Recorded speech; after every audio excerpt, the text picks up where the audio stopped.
السلام عليكم، ازاي حضراتكم؟ عاملين ايه؟ معاكم اميرة عبد العزيز، والنهارده ان شاء الله هنعمل مع بعض الفول المدمس. احنا المصريين الفول عندنا وجبة اساسية كل يوم على الفطار، وخصوصا يوم الجمعة وكمان في سحور رمضان. الفول ده اساسي. كل سنة وانتم طيبين بمناسبة شهر رمضان، شهر الخير. رمضان كريم عليكم جميعا. بما اننا دايما محتاجين الفول عندنا في البيت، تعالوا اقول لكم ازاي نعمل الفول بأبسط طريقة، وكمان بأسرع طريقة تنجز معاكي في الوقت ويطلع معاكي بيدوب بالشكل ده. ويلا بينا نشوف مقاديرنا.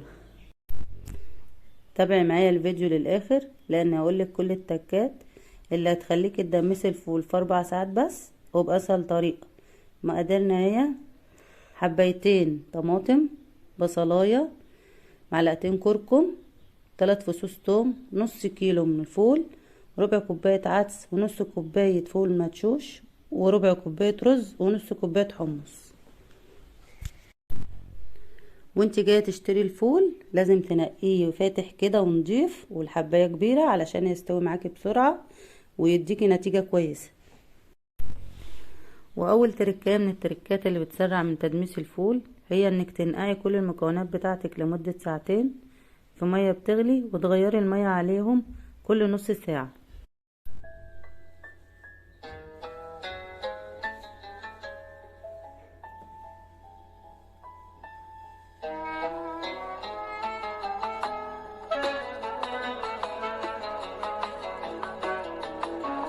ودي المكونات بتاعتنا بعد ما اتنقعت ساعتين في ميه مغليه.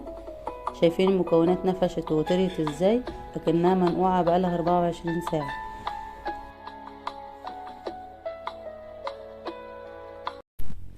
وفي حله عاديه خالص من غير دماسه ولا حاجه هنحط كل مكوناتنا ونضيف عليهم ميه بتغلي، واول ما تغلي هنوطي النار خالص، يعني هتبقى عامله زي الشمعة كده بالظبط، وتسيبيه براحته يستوي، وتبص عليه من وقت للتاني وتشوفيه لو ناقصه ميه ولا حاجه، او لو محتاج ميه اوعي تزودي ميه ساقعه، لازم الميه تكون بتغلي.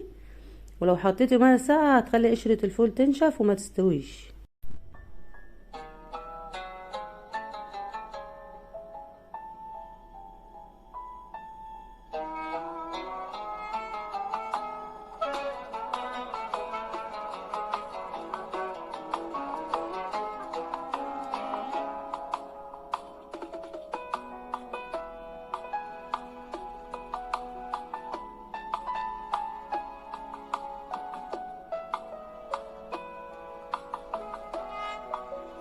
وبعد ما الفول يغلي هنضيف له معلقه سكر، ودي من التركات اللي بتسرع من تدميس الفول. وبعد ما الفول يغلي هوطي النار خالص وابص عليه من وقت للتاني، ولو احتاج ميه هزود له ميه بتغلي زي ما قلنا. وده بعد ما قعد على نار هاديه لمده 4 ساعات بس. شايفين الفول بعد ما استوى ناعم وطري معايا ازاي؟ زي الفل ما شاء الله، مستوي كويس جدا، ولونه نفس لون الفول بتاع المطاعم، وريحته وطعمه تحفه ما شاء الله.